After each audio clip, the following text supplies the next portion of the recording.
The Zirconian battle fleet hung in Earth's orbit, a menacing array of sleek warships that gleamed in the harsh light of the system's yellow sun.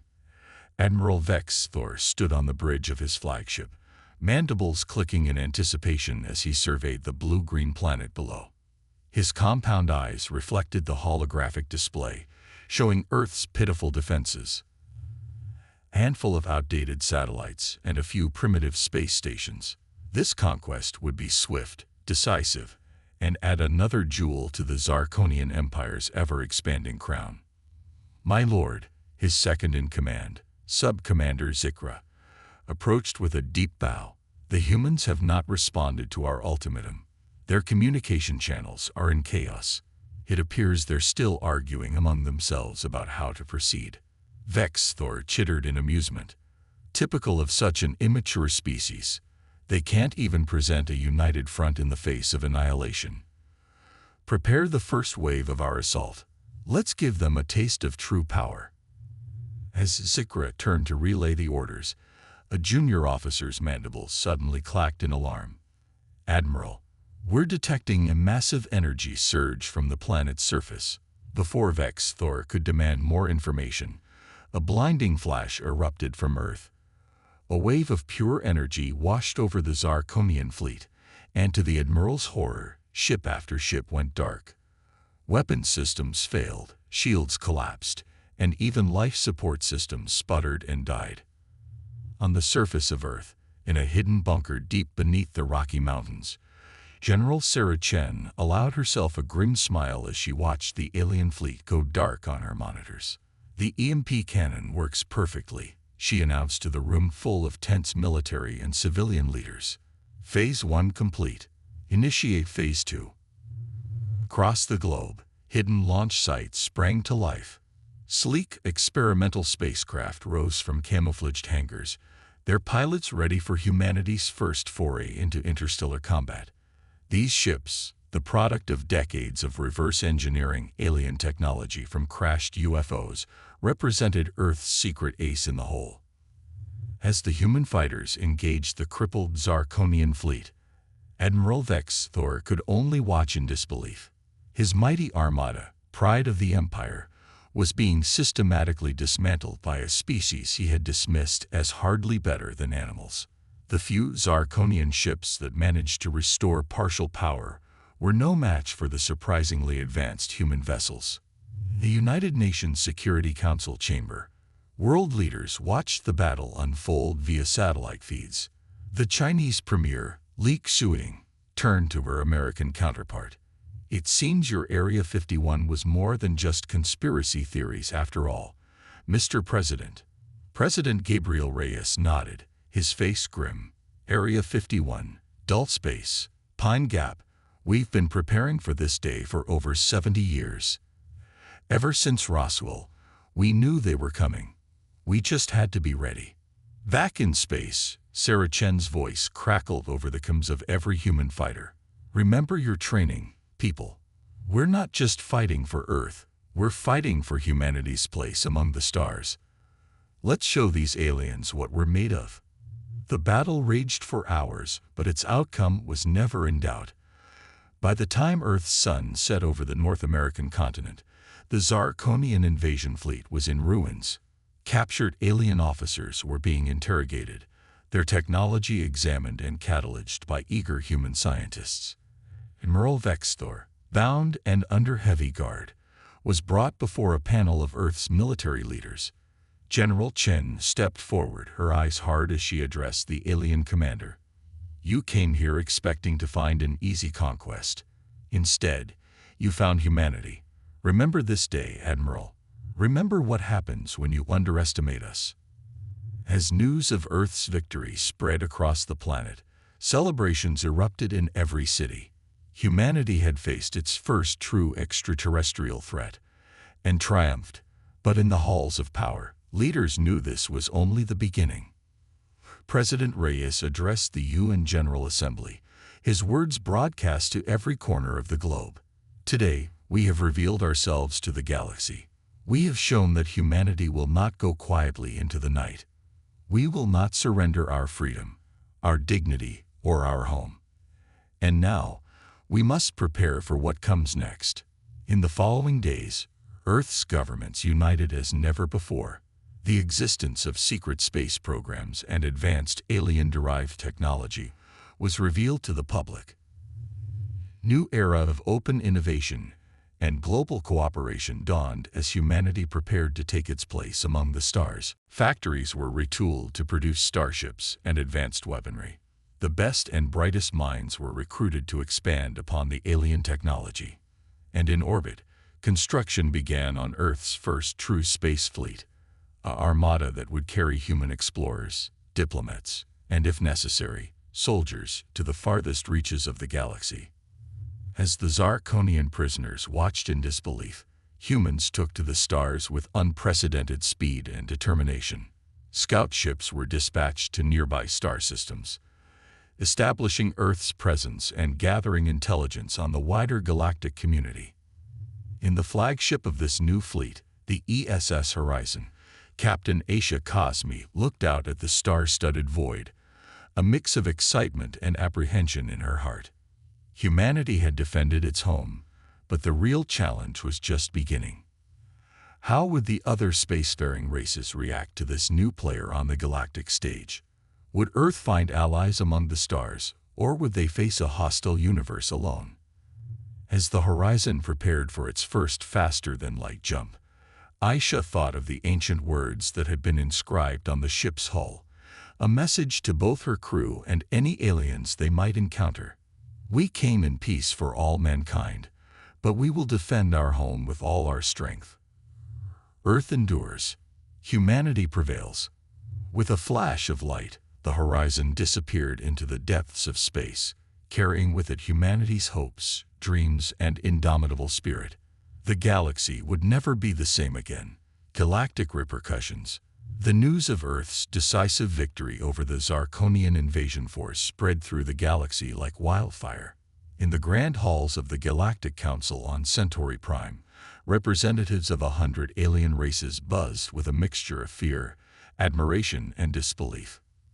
Counselor Zix Lara, a tall, willowy being with iridescent skin, addressed the assembly. We cannot ignore this unprecedented event. A species unknown to us until now has not only repelled a Zarkonian battle fleet, but utterly destroyed it. We must decide how to respond. The Zarkonian representative, his exoskeleton still quivering with rage and humiliation, screeched, "We demand the Council's support in subjugating these upstart humans. They must be taught their place in the galactic order." The low murmur rippled through the chamber. Many species had suffered under Zarkonian expansionism, and the idea of a force capable of standing up to them was enticing. Amidst the debate, a holographic transmission flickered to life in the center of the chamber. The image resolved into the form of Captain Aisha Cosmi, standing proud on the bridge of the ESS Horizon. Greetings, members of the Galactic Council. I am Captain Aisha Cosmi of Earth. We come in peace, seeking dialogue and mutual understanding. But make no mistake, we will defend ourselves and our allies with all our strength if threatened. The council chamber erupted into chaos. Some representatives called for immediate military action against Earth, while others argued for caution and diplomacy. In the midst of the uproar, a gravelly voice cut through the noise. ENOUGH. The word echoed through the chamber, silencing all debate. All eyes turned to the source, Chronax, ancient representative of the Void Walkers, a species so old and advanced, they were almost mythical. Chronax's obsidian eyes surveyed the assembly. For too long, we have allowed the strong to prey upon the weak. Perhaps these humans are the shake-up our stagnant galactic society needs. As the council debated, ripples of Earth's victory spread to the farthest corners of the galaxy. On Novu Prime, homeworld of the mercantile Novarians, high merchant Quilts pored over reports of human technology. Fascinating, Quilts mused, his 4 eyes blinking in sequence. Their electromagnetic pulse weapon could revolutionize warfare. And their adaptability. We must establish trade relations immediately. Meanwhile, On the desert world of Caltex, the warlike Kalturi honed their blades and charged their plasma rifles. Their warlord, Jex Khan, addressed his troops, mandibles clacking excitedly. "Brothers, a worthy foe has revealed itself. These humans have proven their strength. We shall test ourselves against them and grow stronger." Back on Earth, humanity rode a wave of confidence and innovation. The revelation of advanced technology sparked a renaissance in science and engineering. Universities overflowed with students eager to join the new fields of technobiology, astropolitics, and faster-than-light physics. In a secure facility beneath Geneva, Dr. Elena Rodriguez led a team studying captured zirconian technology. "The potential here is staggering," she explained to President Reyes during his inspection. "Their faster-than-light drives operate on principles we'd only theorized. With this knowledge, we can explore the galaxy in ways we never imagined." As Earth's first diplomatic missions ventured into the stars, they encountered a galaxy both wondrous and perilous. Some species welcomed humanity with open arms, eager to learn from the race that had humbled the Zirconians. Others viewed Earth with suspicion and fear, seeing a potential new tyrant rising to power. On the lush world of Ares, Captain Cosme and her crew made first contact with the Erelon, a species of winged humanoids. Elder Zephyra, her feathers shimmering with bioluminescent patterns, greeted the human delegation. "We have long suffered under the Zirconian thumb," Zephyra said, her melodic voice filled with hope. "Your victory has given us the courage to resist. We seek an alliance with Earth." Similar scenes played out across the galaxy. Oppressed species looked to humanity as a beacon of hope, a potential protector against the bullies of the cosmos. Trade agreements were signed, cultural exchanges initiated, and a network of alliances began to form. But not all reactions were positive. In the shadows of the galactic underworld, nefarious forces saw opportunity in the chaos.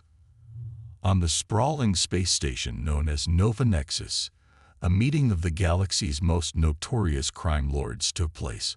Diraxos, a cybernetically enhanced Quantaxian, addressed his fellow criminals. "The humans have upset the balance. In the coming chaos, we can expand our operations. Smuggling, weapons, slaves, the possibilities are endless." As humanity's influence grew, so did the whispers of resistance. On worlds loyal to the old powers, propaganda portrayed humans as savages, lucky upstarts who would bring ruin to the galactic order. In the Zirconian Empire, a new leader rose from the ashes of defeat. War Prince Vexlor, nephew of the disgraced Admiral Vexthor, rallied his people with fiery speeches. "We were caught off guard, but we are not defeated. We will rebuild, we will grow stronger, and we will have our vengeance upon the humans and any who stand with them."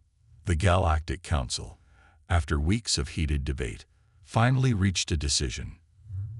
Earth would be recognized as a sovereign power and invited to join the galactic community. However, restrictions would be placed on human expansion and military activities outside their home system. When the Council's terms were presented to Earth's leaders, the response was swift and unified. President Reyes, speaking on behalf of the newly formed Earth Alliance, addressed the Council's ambassadors. "While we appreciate the Council's recognition, we cannot accept limitations on our sovereignty or our right to self-defense. Earth will forge its own path among the stars, extending the hand of friendship to those who seek peace and cooperation, but always ready to defend ourselves and our allies." The ambassadors left Earth empty-handed, and the galaxy held its breath.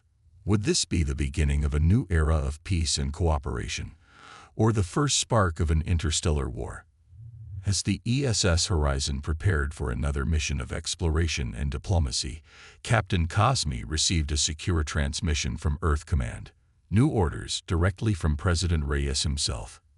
"Captain, your new mission is our most crucial yet. Seek out potential allies, establish bases in unclaimed systems, and gather all possible intelligence on potential threats. The galaxy is a powder keg, and Earth must be prepared for any eventuality." Cosme acknowledged the orders, a mix of excitement and trepidation filling her. As the horizon's faster-than-light drive spooled up, she addressed her crew. "We carry the hopes and dreams of humanity with us. The galaxy is vast and full of wonders, but also dangers. Stay sharp, stay curious, and remember, we are the face of Earth out here. Let's show the cosmos what humanity is truly capable of." With a flash of light, the horizon vanished into the depths of space, ready to write the next chapter in humanity's cosmic adventure. The galaxy watched, waited, and wondered what this upstart species would do next. Humanity's ascension. The grand chamber of the newly constructed Terran embassy on Centauri Prime buzzed with activity. Diplomats from a dozen species mingled, their translators working overtime as they discussed trade agreements, cultural exchanges, and military alliances. At the center of it all stood Ambassador Marcus Chen, brother of General Sarah Chen, his presence a testament to Earth's new status in galactic affairs. The Terran Alliance seeks peaceful cooperation with all species. Marcus addressed the gathered dignitaries, his voice firm yet welcoming. "But make no mistake, we will stand with our allies against any who threaten freedom in this galaxy." As Marcus spoke, on the far side of the galaxy, the ESS Horizon dropped out of faster-than-light travel near a binary star system. Captain Aisha Cosme studied the sensor readings with interest. 2 habitable planets, rich in resources, and no signs of current inhabitation, she mused. Perfect for our first extrasolar colony. Her first officer, Commander Jack O'Neill, nodded in agreement. "It's a strategic location too. Gives us a foothold in this sector, balances out the Zarkonian presence." As the Horizon began preliminary surveys, a fleet of Earth's new colonization ships emerged from hyperspace. Operation New Frontier had begun, humanity's first steps toward becoming a multi-system civilization. Back on Earth, the rapid advancements in technology were transforming society. Dr. Elena Rodriguez unveiled her latest breakthrough to a packed auditorium at MIT. "By combining Zarkonian quantum mechanics with our own theories, we've developed a prototype artificial gravity system," she explained, activating a device that caused gasps of awe as objects in the room began to float. "This technology will revolutionize space travel, construction, and even medical treatments." In orbit above Earth, the massive shipyards of Armstrong Station hummed with activity. Admiral Yuki Tanaka observed the construction of Earth's growing fleet from the station's observation deck. "We're not just building warships," she explained to a group of UN officials. "These vessels are our lifeline to the stars, explorers, diplomats, and yes, defenders if needed." As humanity expanded its reach, it faced new challenges and opportunities. On the water world of Aquarius, a team of human xenobiologists worked alongside the native Aquarians to combat a devastating plague. Dr. Amelia Okafor, lead researcher, shared her findings with the Aquarian elders. "The virus is similar to something we encountered on Earth centuries ago. We believe we can adapt our old treatments to cure your people." The grateful Aquarians pledged their allegiance to the Terran Alliance, their advanced biotechnology a valuable addition to humanity's growing knowledge base. Not all encounters were as peaceful. In the Omega sector, a human mining operation came under attack from Draxian raiders, a nomadic species known for their brutality. Colonel Zhao Wei, commanding the defense fleet, faced a difficult decision. "We can't let them think humans are easy prey, but we don't want to start a war either." His solution? A precision strike that disabled the Draxian ships without destroying them, followed by an offer of medical assistance and negotiation, earned humanity both respect and caution from the Draxians and other species in the sector. As Earth's influence grew, so did the whispers of discontent among the established powers. In a secret meeting on the asteroid fortress of Krotak, representatives from several species gathered to discuss the human problem. Archconsul Zexpor of the Zarkonian Empire addressed the shadowy gathering. "These humans expand unchecked, flaunting the old rules. They must be contained before they upset the balance we've maintained for millennia. Delegates from the militant Krell Imperium and the secretive Shadowkin Consortium nodded in agreement. A plan was set in motion to check human expansion through a combination of economic sanctions, military posturing, and covert operations. Unaware of the growing conspiracy against them, humanity continued to reach for the stars. On New Terra, Earth's first extrasolar colony, Governor Fatima al-Rashid oversaw the construction of a new city. "We're building more than just buildings here," she told the assembled colonists. "We're laying the foundation for humanity's future among the stars." The colony's early warning system suddenly blared to life. A massive ship of unknown design had appeared in orbit. As the colonists watched in awe, a holographic message flickered to life in the colony's central plaza. The image resolved into a being of pure energy, its voice resonating in the minds of all who saw it. "We are the Axiom, guardians of the cosmic balance. Your species stands at a crossroads. Great potential for good or ill lies within you. Choose wisely, for the fate of more than just your people hangs in the balance." As suddenly as it had appeared, the Axiom ship vanished, leaving humanity with more questions than answers. News of the Axiom's appearance spread rapidly, causing a stir throughout the galaxy.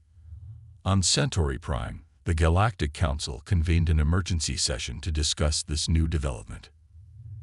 Ambassador Marcus Chen seized the opportunity to address the Council. "The Axiom's words confirm what we've long believed, that humanity has a greater role to play in this galaxy. We extend an open invitation to all species to join us in exploring the mysteries of the cosmos and building a more just galactic society." His words resonated with many, particularly among younger species, and those who had long chafed under the old order. A new coalition began to form around Earth and its allies, advocating for reform in galactic governance and more equitable distribution of resources. But the old powers would not go quietly. As Earth's coalition grew, so did the forces arrayed against it. The stage was set for a confrontation that would determine the future of the galaxy. On the bridge of the ESS Horizon, now the flagship of Earth's growing fleet, Captain Cosme received urgent orders from Earth Command. Multiple Zarkonian battle groups detected on approach to our colonies. All available ships are to rendezvous at Rally Point Omega.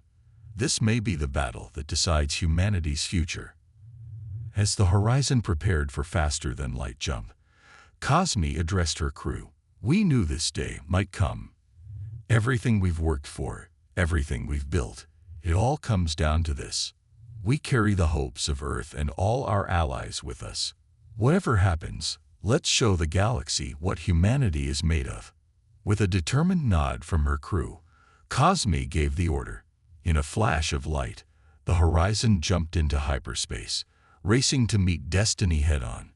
The next chapter in humanity's cosmic saga was about to unfold, and the entire galaxy held its breath in anticipation. The resistance rises. The vast expanse of space near Rally Point Omega erupted into chaos as the combined fleets of Earth and its allies clashed with the Zarkonian Armada. Energy weapons lanced across the void, while swarms of fighters engaged in deadly dances between capital ships.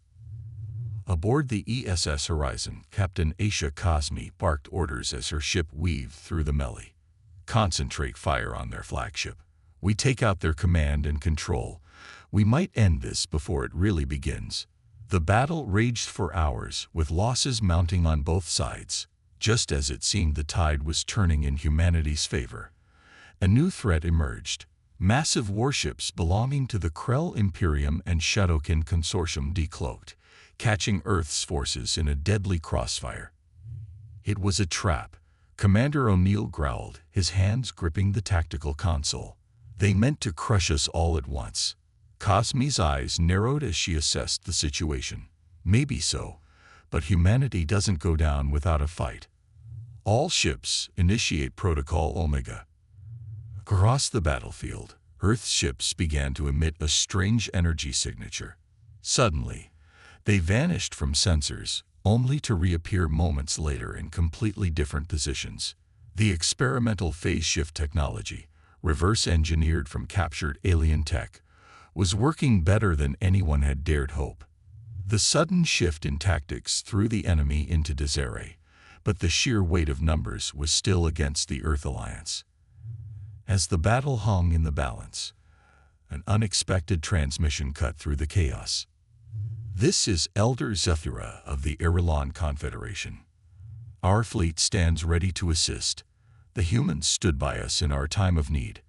Now we return the favor." From the fringes of the system, a massive Irulan fleet dropped out of hyperspace, their advanced bioships immediately engaging the enemy's rear lines. The tide of battle began to shift once more. On Centauri Prime, the Galactic Council watched the battle unfold with growing alarm. Counselor Zixlara turned to her colleagues, her voice urgent. "We cannot stand idly by while the galaxy tears itself apart. It's time for the Council to take a stand." With a majority vote, the Council authorized the deployment of its peacekeeping fleet. As the distinctive silhouettes of Council ships appeared on the battlefield, a ceasefire was declared. In the tense negotiations that followed, humanity's diplomats shone. Ambassador Marcus Chen, drawing on Earth's long history of conflict resolution, proposed a radical restructuring of galactic governance. A system that benefits all, not just the oldest and strongest, he argued passionately.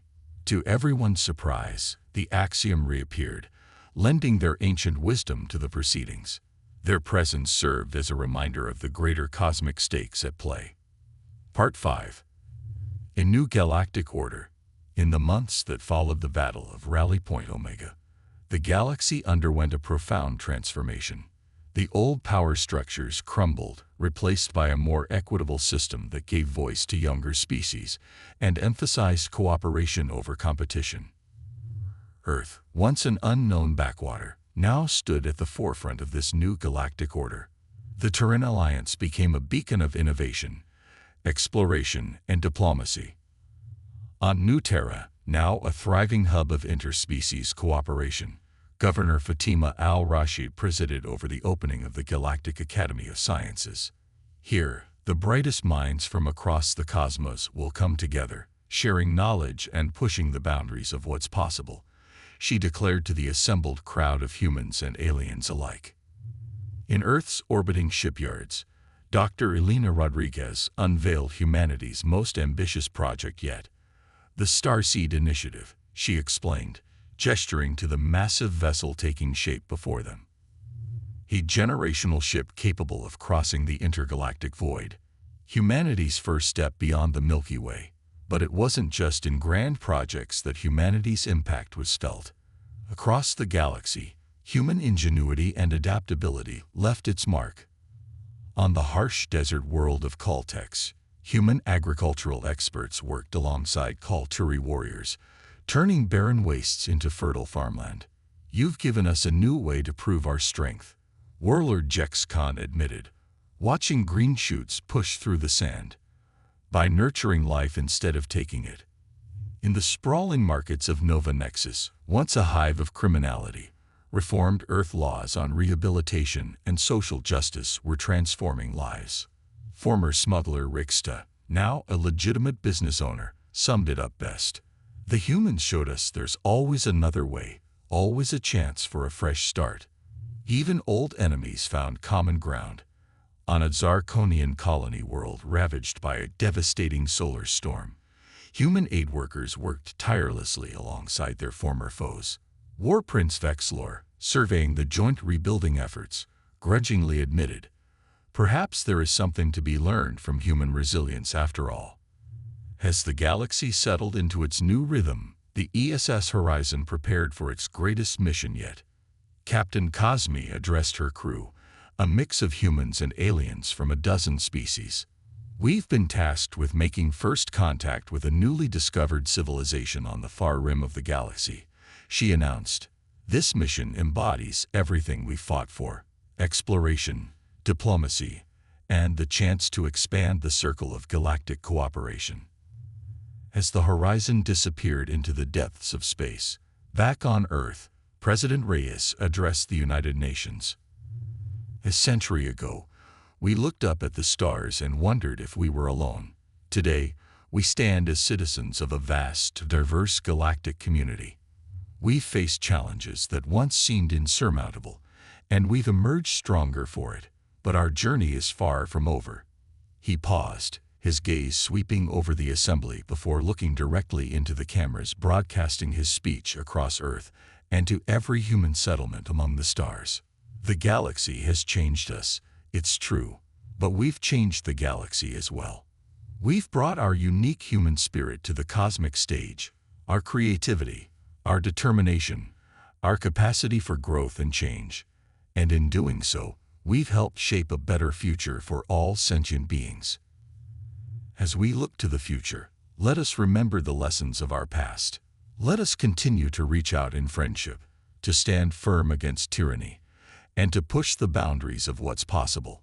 For in our hands lies not just the future of humanity, but the future of all life in this vast, wondrous universe we call home. As cheers erupted in the UN chamber and across human worlds, the scene pulled back, revealing Earth as a shining blue marble amidst the star-studded blackness of space.